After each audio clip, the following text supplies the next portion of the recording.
Hello, everybody. Welcome to the Local Service Podcast, episode 18, 19. I'm not sure.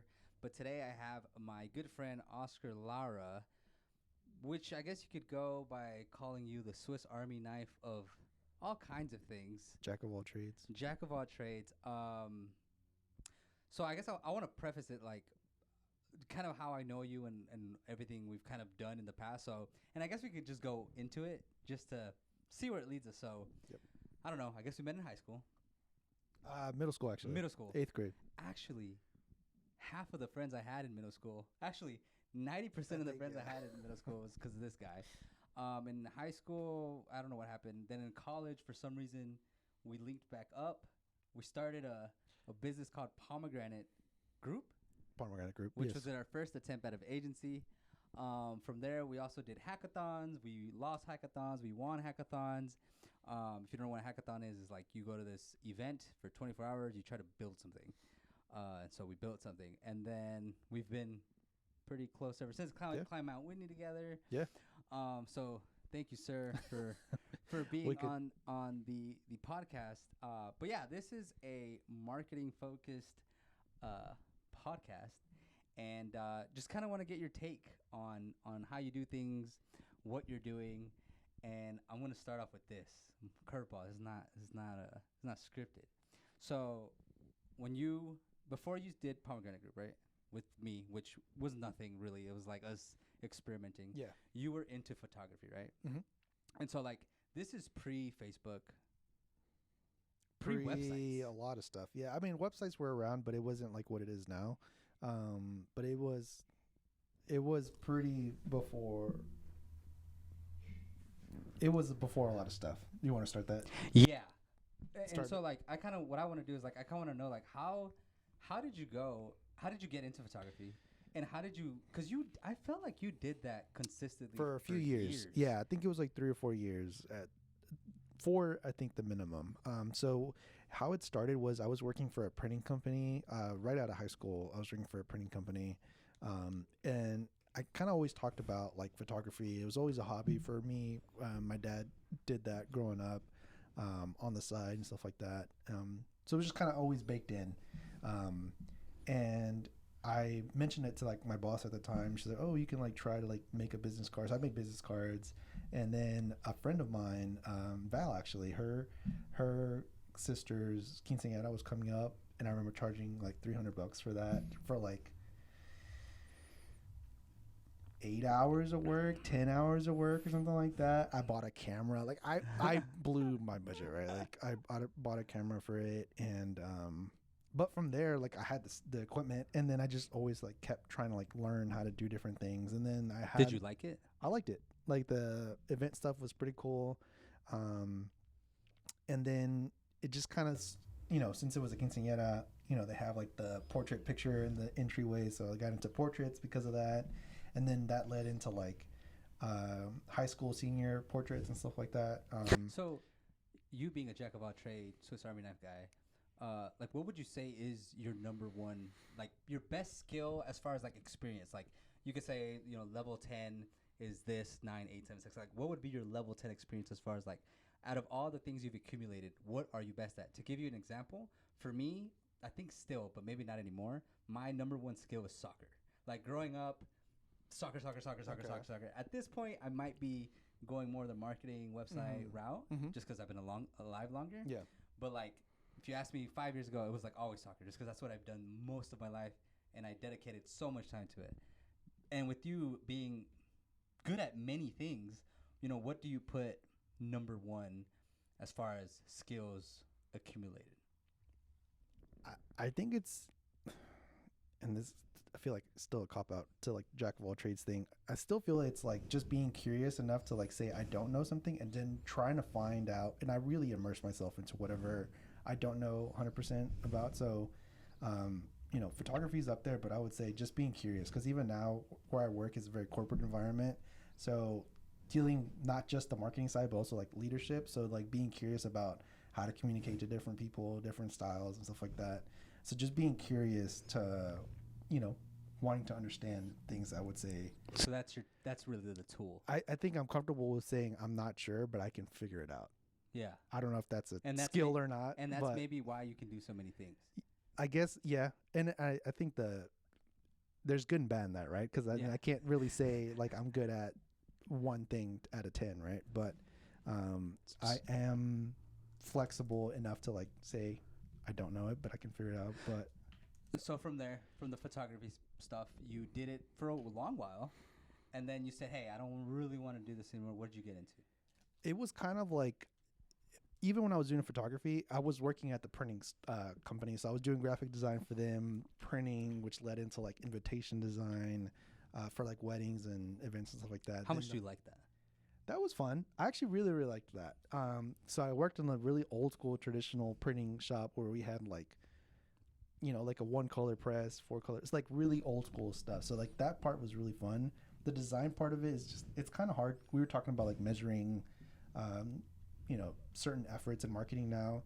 Some of that stuff you can't really measure. Like it's just kind of like, I don't know, it just looks nice, right? Yeah. And I think that some of that stuff looks cool, but getting into the stuff we're into now, it's like you can track, I did this, I tracked to get this many calls or conversions or whatever. Like that's kind of like obviously where marketing is going, because you want to see where your efforts are going. But would you consider what you did for that printing place marketing, or is it strictly design printing? Yeah, style? I would say it's, well. And I have more questions about that. Yeah. So was that like a small business? Yeah, it was super small business, family owned. Like I was in sport growing up, and then like sport.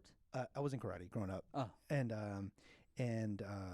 I knew the family from that, and I just randomly stopped in one day because I remember they used to run the printing company, and they were still there. And I was like, "Hey, you all remember me?" Like, yeah.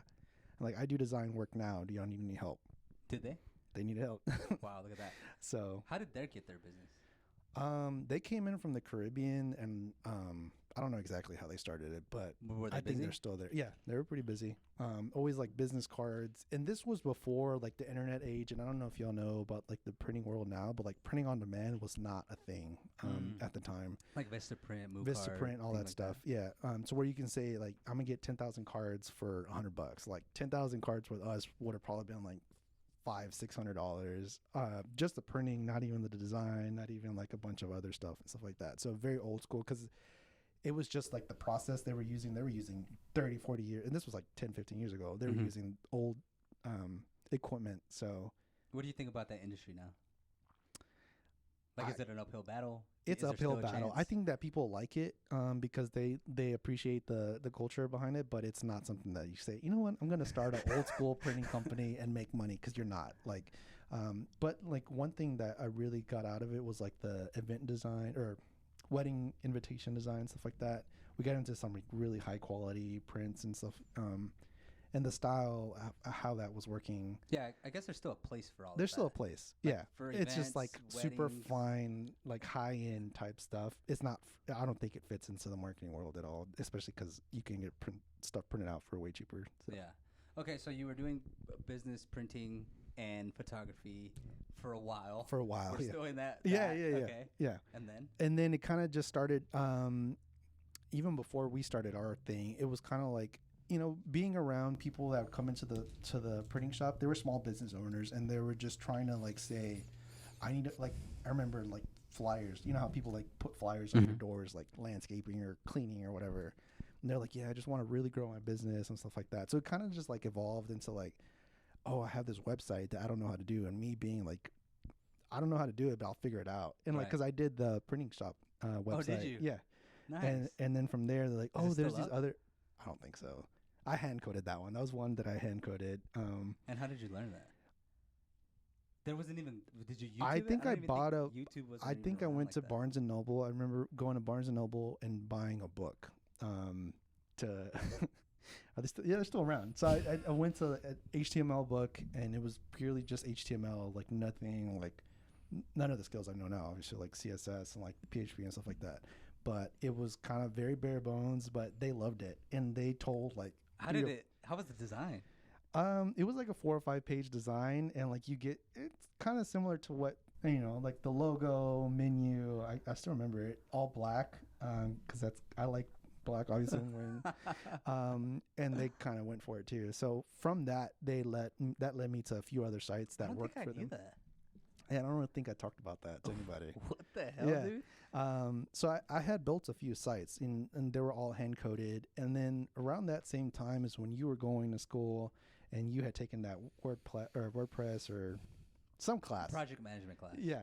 And I don't even remember how it came up. And you were just like, we can do it. And I don't know. I really don't know either. So the what happened was, at one point I took a project management class. In that class, they say build a fake website for a real client. So I saw the process of how to do it, and I was like, theoretically, you could charge for this. And I was like, I could charge for this? And so I was like, okay, well, why don't I just go do that? It wasn't that hard, even though I really didn't know how to do it yet. I don't know. I guess at some point, actually, no. I think we were like at a Whataburger or something.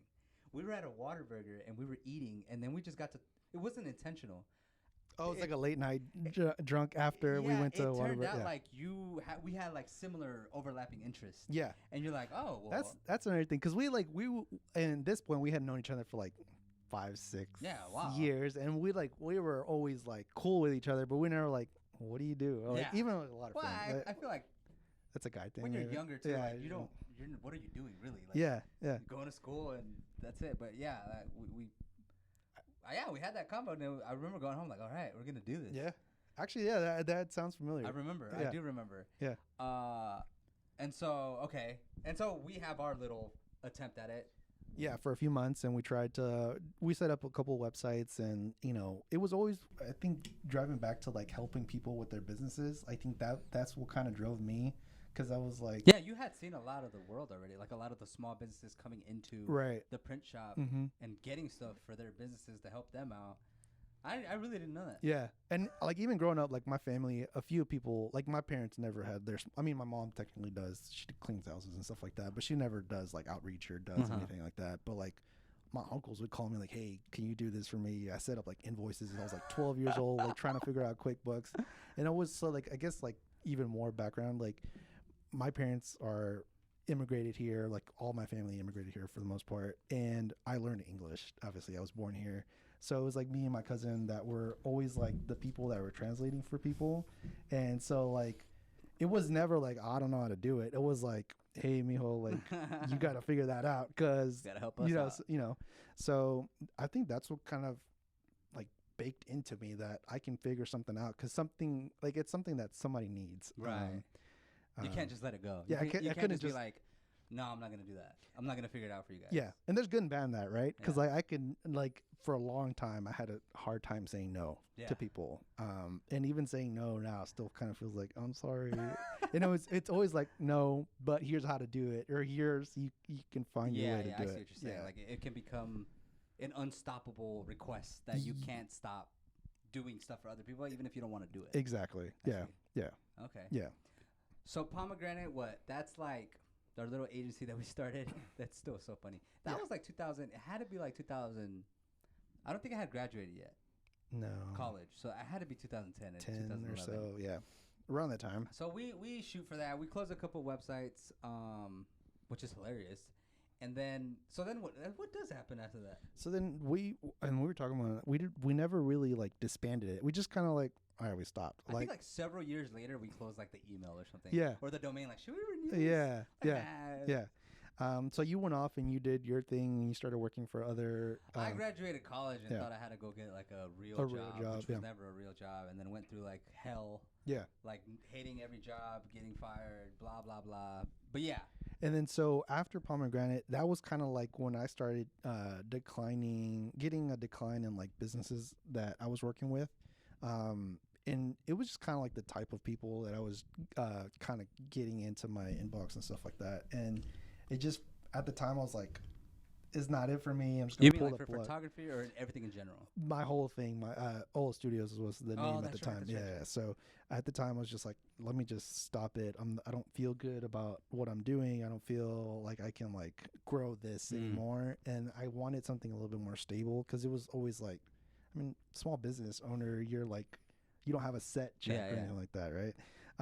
So it was always like a couple $100 here, 1,000. Like I'd make decent money at the time, but it was kind of getting to that age where I started seeing, you graduating, other people like going into the workforce, and I'm like, I can't.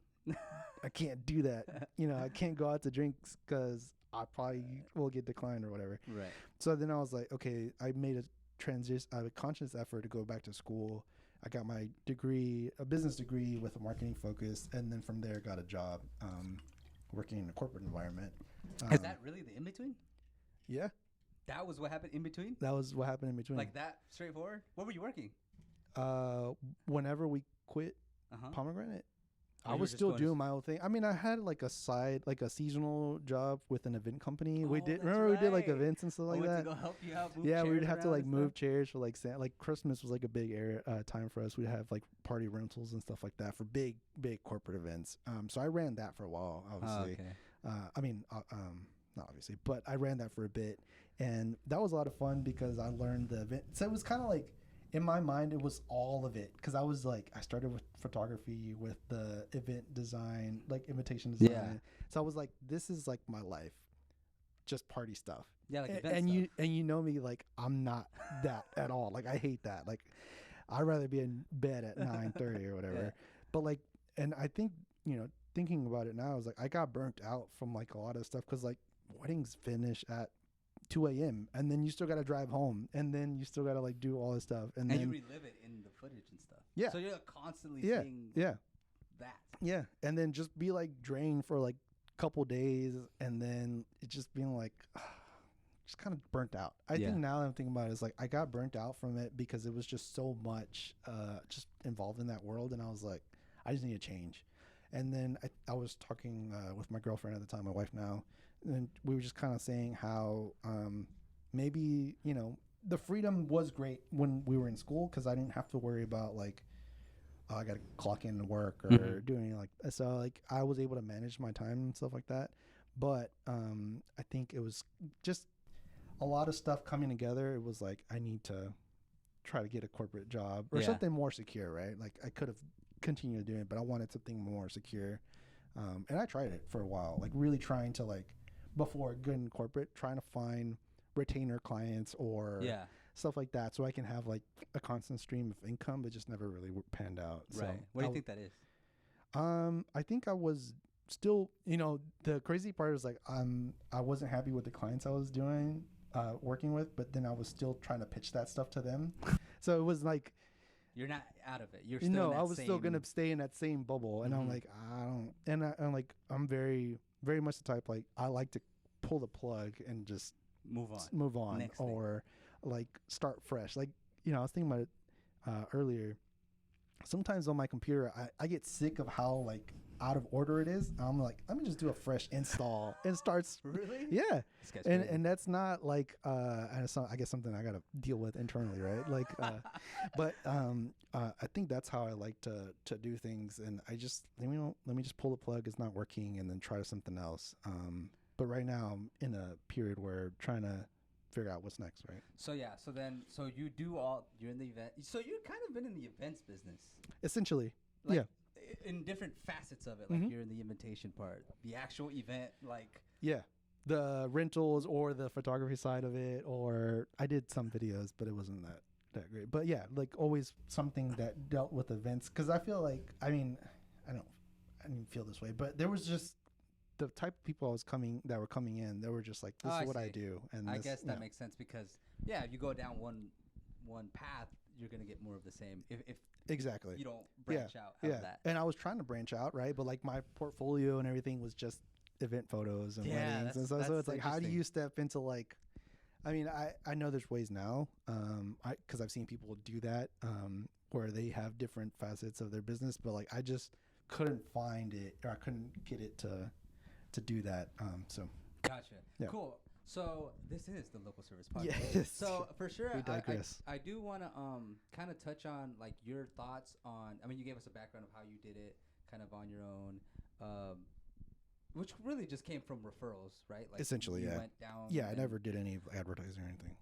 I mean, I don't either, but like, I guess how did so it was just literally people talking? Yeah, on like the event world, obviously there's like party rentals and photographers and DJs and photo Because I feel booth that, areas. that space is competitive. It's competitive, but you start getting into the click, and then you just kind of roll with that. Not a click, but it's like you start, forming a network with people and say, oh, do you need a event planner? Oh, because I have somebody for that. Or do you need a DJ? Or do you need a photographer? So they help each other in that. So you were doing the same thing for Similar, yeah. for DJ For- people. yeah, Like, oh, yeah. I'm the photographer, but I know a DJ if you need one. Right. Yeah. So I guess a side question for your wedding, did you like put all that together? Like, did you know everybody that, or did you go normal? Like, let me. Kind of went the normal thing. We didn't go with like an event planner or anything like that. Like a lot of stuff is like, yeah, I know the business. That's what I meant. know. Like, did you have a DJ? Did you have like a certain venue because you've worked with all these people? No, at that point, between like when I stopped it and when I got married, it was a couple years, so I Okay. didn't have those connections That anymore. just so, into my but head. it was just kind of like I understand You certain knew both things. sides, Yeah, like from Yeah. the client Right. side and from the Right. business side. yeah. So I asked like what's included, like a lot of stuff that people don't think about. So stuff that help. Cool. So you are a marketing manager. Can I call you that? What's the word? Yeah, I'm a lead AVP at a corporate financial services company. So in what does that Houston. mean? Like, can I call you? Are you basically a marketing manager? Oh yeah, basically. Sorry, yeah, For the regular folks. yeah. So I guess it'd be interesting to do like, what are your thoughts on certain things? Because so for me, for Symphony Advertising, we really do websites, SEO, and ads. We've done other things. We've done social media. We've done email marketing. We've done like everything. But like what we are good at is specifically that for local service-based businesses, small to medium, more small than medium, but you know stuff, Mhm. and it's actually hard to find people who like can give me opinions about what they think because most people don't know. Okay. So like one thing I kind of want to ask about, and I don't know if you're familiar with it, but like, so you I think you made websites on what, Dreamweaver or Adobe or something? Yeah, start off with using Dreamweaver, but it was like honestly some I've done with like text editor. Like that, my first site was like the plain Word text from Windows, What else have you used? WordPress. Dreamweaver, and then I started using WordPress sites, and then now we use another CMS at the place I work at now. Is it like custom or something? It's a I mean, it's not custom, but it's a CMS, and so it's like WordPress, you kind of know a lot of other So ones you don't because ever use like Wix or Squarespace? I did actually use Squarespace for our wedding. I really? didn't want to like hand code that, and there was like it was just kind of easier for us Instead to of use. renting it out, or Yeah. whatever, like leasing it out, from, Yeah. the Knot or whatever. Right. So like, what are your thoughts between making websites in hard code HTML and actually give me that, and then give me, I'm all here demanding. Yeah. And also give me like how was it between making the websites that we made for Pomegranate to like the difference between now? Like, is there a difference? Like what? It's definitely. I mean, I'll answer that question. The difference between Pomegranate group sites, Which is versus early WordPress. Early WordPress. There's a bigger focus on security, I would say. I think at the time we never updated anything. A lot of stuff was probably outdated, probably got hacked, and thankfully we never had any like clients that had their databases tagged in or anything like that, because they probably would have got Oh yeah. But so- they were simple sites. yeah. Contrast to like now, like it's just a bigger focus on security and making sure that you have like SEO, on-page SEO kind of handled. Like WordPress kind of handled that at the time, but it was like a plugin. I don't think we could change like the title or the descriptions or anything like that. It was kind of just like, here's your page, and then add content to it or whatever. But there's I think as we're evolving, obviously Google's kind of king in that space, so we have to try to like cater to them in terms of like all the meta tags, everything that goes into like the on-page SEO is way different than before. And I wasn't even doing any of that on the HTML side whenever I was hand coding stuff, just because it was. How much longer do you think it took you to build an HTML site versus a WordPress site? Even between then, like between Pomegranate and prior, like early WordPress to Adobe, what is it, Dreamweaver? Yeah, I really don't think that's still a thing. And then, I mean, I don't know if you've made. It's still a thing, but nobody really uses it. There's lighter things to use. Okay. Yeah. Like, was it considerably harder? Was it not that hard? Is it dependent on how well you know HTML? CSS? You definitely have to know HTML. You like honestly at the time it was just like a blank window, and you type in HTML doc type HTML head all the tags Was the that. whole website on one sheet? Like one No. text? So it's like a different Okay. file. So it's Okay. like index.html. That's like your homepage. Then you have like you can be whatever. Contact us.html. All this different, however many pages you wanted on your site. That's how many Different files. different files you had to drop onto the server. So it was not something that you can like pick up like you can pick up WordPress now, unless you pick up a book and start like, okay, I need this tag, this tag, this tag, and then you start getting into like styles and all that stuff. To build a site that way, probably, I got it to where I was able to do it in maybe like, it's hard to think about, probably like 20, 30 hours realistically, versus that time spending up the same site and WordPress probably like about 3 or 4, because there were small pages, right? We were working with small businesses. They didn't have crazy amount of pages like we do now on our corporate site. But yeah, because for me, I don't think sorry for this. I don't think I made any of the websites for Pomegranate. I don't think so either. I don't think I helped at all. I mean, you did help. I definitely set up a lot of the sites. I did set up all the sites, and then I would ask you to help. Like, hey, we need these pages. Like content. Add content. Right. The less complicated stuff. Yeah. But like I remember learning WordPress again because I did it for some reason. I knew it when I had my first job in college. Right after college, so 2012 to 2014, let's say 2013 and a half, whatever. I remember like saving a little bit of money, being like, I cannot do this. Like, I'm out. And that was literally I'm gonna try and do my own thing. Like, I went to all my managers and stuff. I was like, hey, I'm quitting. Or why? Where are you going? Did someone else hire you? I was like, no, I'm just trying to do my own thing. They were like, good for you. And I remember like I was able to build sites after that. I don't know what I did. I think I just YouTubed it. Like, I remember finding WordPress and I was able to like make sites, but I couldn't sell them yet. So that's where like it didn't work out for me at that time.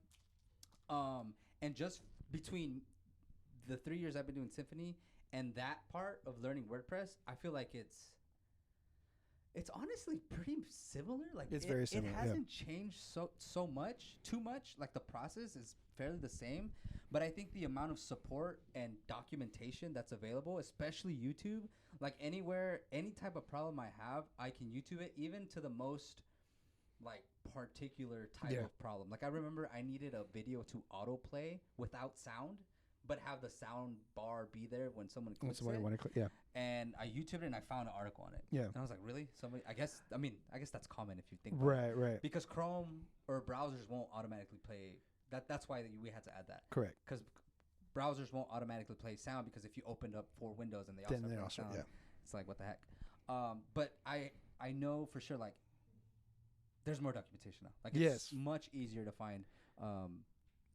Just support on like what you want to do. Like if you want to plug in this specific. Oh, and then the plugins. Yeah. Like you can. You can almost do anything. Yeah. Like, there's a plugin for it, and that's what's so great about WordPress is that you Frankenstein it. You say this is the body, and then here are all the plugins I want to make my thing work. Right. Yeah. Which is great. Nice. So so that is the website portion part of things. You joined where you work at now, corporate company, and I guess like what were your initial like responsibilities as far as like what did you do for marketing or I don't know, what was your entry point? Yeah, so I got into the marketing department, but my title was a web developer, and just kind of building stuff for the site. And then from there, obviously, like being the jack of all trades, like I can do that. I can do photos, or like we talked about earlier, social media. Like I can do that. I mean, like I was just on social. It's not like I could like really take a corporate site or a social site from this point to this point. But I was just like, why are we paying for that? We could do it in house. And then from there, it was kind of like leading a team of like other developers that were working on the site that joined after me, and then from there doing like email marketing and like data reporting. I think that's when I started getting more into the leadership role. And then the good thing about a corporate world is that a lot of times they have like leadership programs. So I got into a leadership program, which helped me even more progress as a leader, communicator, and stuff like that, which is something that I always kind of, and I still struggle with, communicating with people. And then now it's just managing and kind of setting the direction for several people, for us to try to, drive our internal goals and stuff like that. But it's all inside of the marketing department. So it's just trying to be agile. I think a lot of times that whenever we hire people, they come with their ideas too. Sometimes we can implement them, sometimes we can't, just because it's in a corporate setting. But it keeps me engaged because I'm always trying something new. Yeah. Yeah. As far as things you have tried, like what platforms or what campaigns or what marketing channels are you like that you can say, oh, that was interesting, like that either worked, or hey, I thought this would do better, or is there any specific thing that stands out to you in your years there that you could say, this worked, this didn't work, Yeah. I like this, I don't like Yeah. that? So somebody in the organization wanted us to really go after like podcasting and OTT over the top ads and stuff like that. I And think you should explain what over the top is. over the top is like on streaming sites, basically ads for streaming sites. Like Netflix, well, not Netflix, not like Netflix, Hulu, but like Peacock, things so like that. yeah, so like there's a specific network that you can work with, and it'd be like on BET and CNN, and that's whenever they're searching online. So you can pay for space on that, but it's very, very, very expensive. Is it really? Yes, and then the problem is that it's like, I'm trying to think of a CPM, maybe like 30 or 40. I don't know. Dollars? Yes. CPM means per 1,000 impressions, right? Yeah. Yeah. So you'll pay $30 per 1,000 impressions. If you buy 100,000, then 100. What is it? 100,000. 100,000 divided by whatever 1,000 times 30. Yeah. That'll give you the total amount. Right.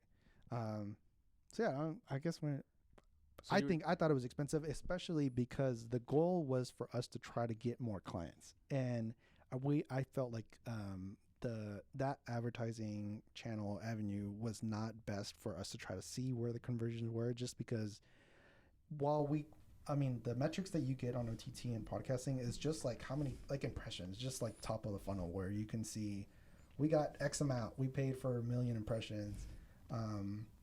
And but you what? can never really see, all right, from that 1 million impressions that we served, like we got 100 calls. There's just no way to do that because people are on their TVs or on their phone or on their tablet. And if they're on their phone, you can't click, or there's some that you can, but most of the time they can't. So that was one of those channels where it was, in a corporate setting, you kind of get told, you got to do it. You got to do it, right? So we spent a lot of money, don't know exactly how much, but we tried it for a couple of years. So what'd you think? Tanked? It tanked. Yeah. I think for knowing what our goal was, if we understood that the goal was for it to be just brand awareness, then, a win, that's a win. Because we're able to serve to different people, but No one came in saying like, hey, I saw your ad. No. So you think it was like an absolute waste? So the one thing that I took away from it is we brought that in house. I talked about like how a lot of times at this company I was able to like bring stuff in house versus us spending money with the vendor. So when we brought it in house, we were able to set up video ads and Google Ads, and we worked with our in-house SEO search paid ad person and our videographer, and then with other people in the organization. So we were able to now we're spitting out like maybe 10 videos per month, and then we try to like stylize it to like what's going on in a month. Like right now, like Christmas stuff and stuff like that. So I take that as a win because we were able to like bring it in house and then try it out. But once we started seeing the results of like doing search ads versus like video, we scaled a lot of that money off of video just to search because we're able to track those conversions. And so like, could you, if you can, elaborate, like, were the videos not geared towards like calls or leads, or is it just that the nature of search is more in line with search is just for people ready to purchase, and that's why the numbers are better? So I think the numbers are better. Well, so like the types of videos we were doing, that's another thing, that we were using stock footage. We were, trying to like churn out videos, or even before, like we weren't changing when we were working with the vendor. We weren't changing only like every 3 months or so. And that was if like maybe 3 months, realistically, it was like every 6 months we'd change out creative for it.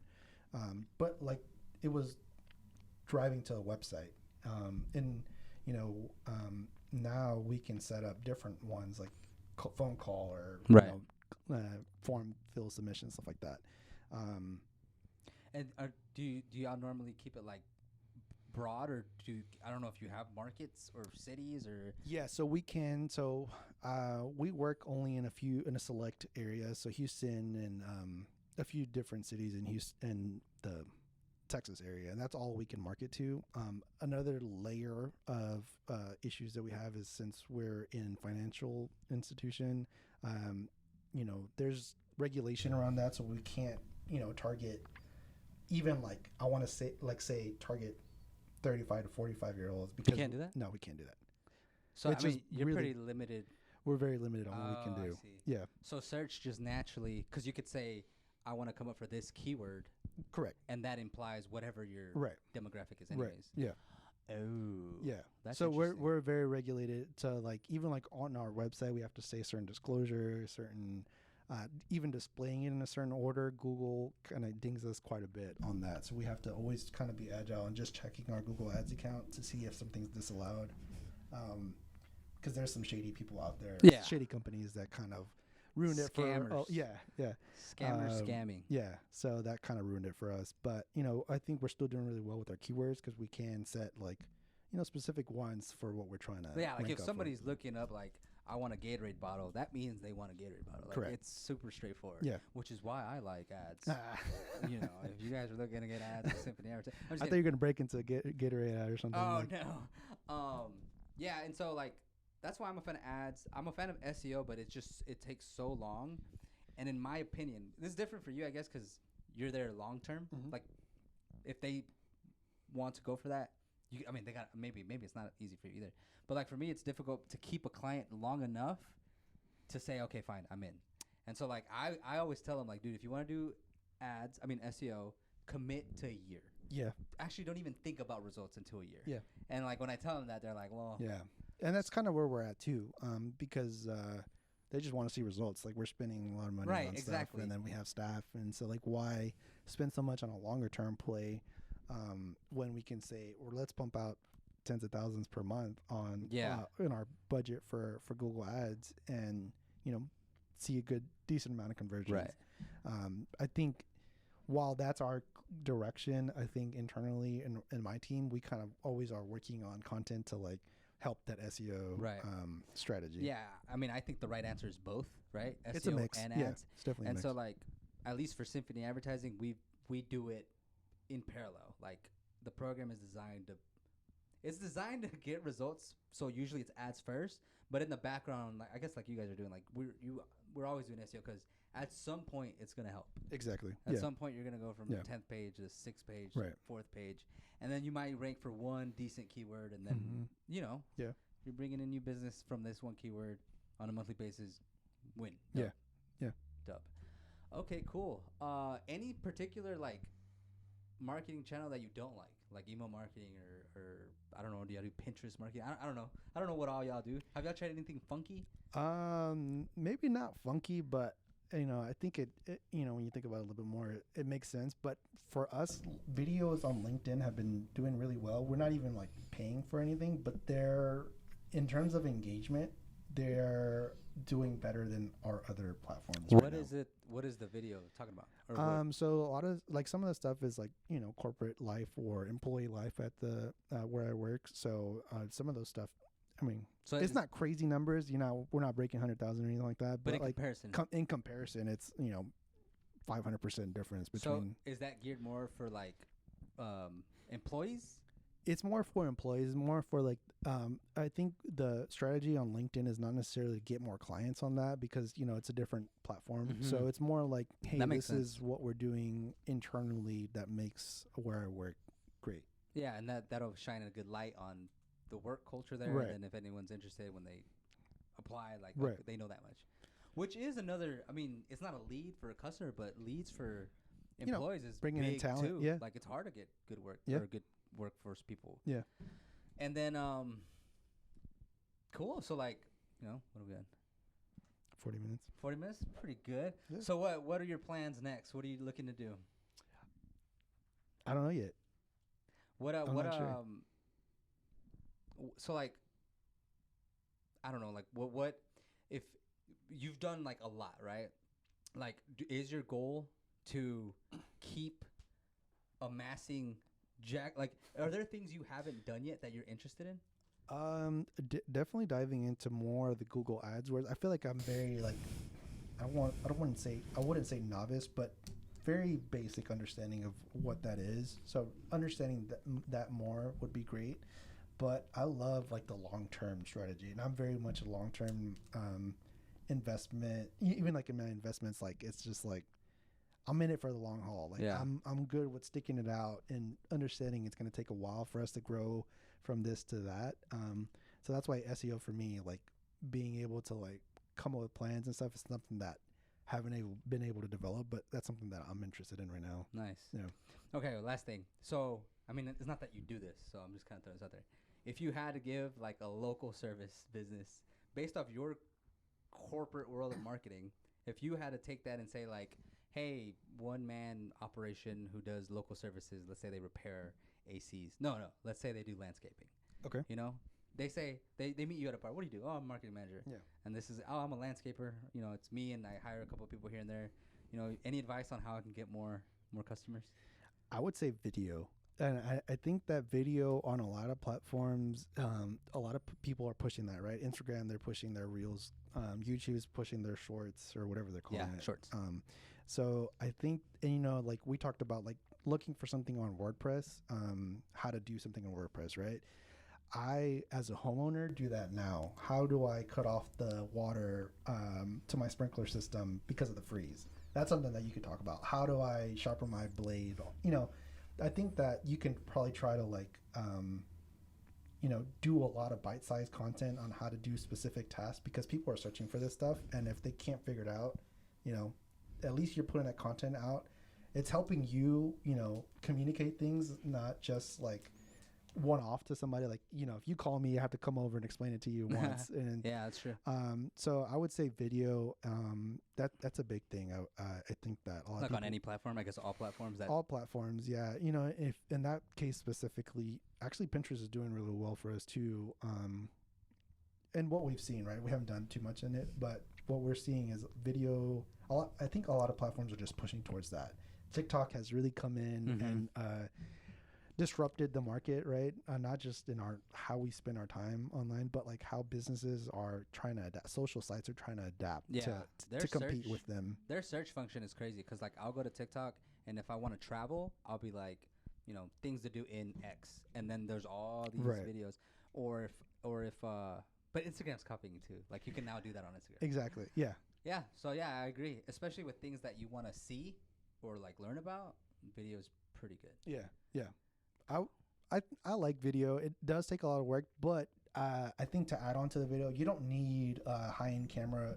Phones are doing really great right now. You can like even like TikTok, you can edit your videos on TikTok and throw music on there or whatever. You can just buy like a $10 mic and plug it into your phone and start talking about how to do whatever. So I think there's a lot of resources right now. It's a really great time to be a business owner, to like learn something, or to try to explain something and build a business. And that's what I would recommend. Nice. Landscaper out there. Yeah. What do you take on this advice? All right, sir. Thank you for coming on. Yep. Thanks. Peace.